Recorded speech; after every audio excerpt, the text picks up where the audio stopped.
canal, que é o teu e o Matheus. E hoje a gente vai mostrar essa fogueira, porque ele ficou que tem batatas ali embaixo.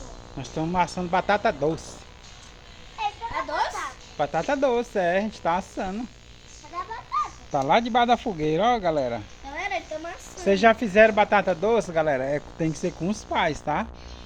Só se for com os pais. Olha o fogarão, Olha galera. o fogo aí.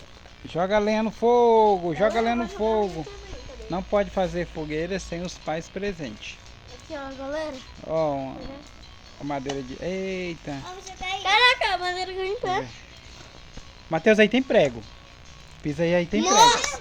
Galera, tá vendo essas faísquinhas que saem do fogo? Tô Essas... vendo, de vez em quando essas sobe uma. bolinhas? É, faísca, brasa. Então, Matheus, tem galera, prego na teve raiz. uma vez que eu fui pegar nelas, que eu vi só por curiosidade, eu peguei e tomei um queimado, que eu não sabia que queimava. Ah, é, fogueira. queima, gente.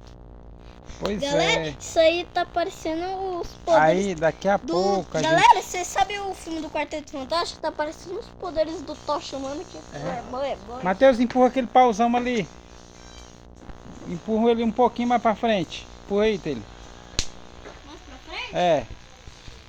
Isso, deixa ele aí.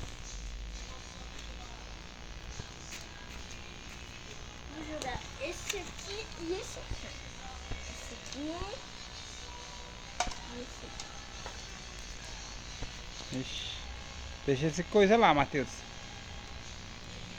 Deixa queimando, né, Telho? Galera, eu tô das cores do canal, verde. Verde. E o Matheus de azul lá, da Patrícia Canina. Isso aí. Então tá, gente. Quando a gente assar as batatas, convido todos vocês, a galera. Deixa o like, se inscreve. Tá, tchau.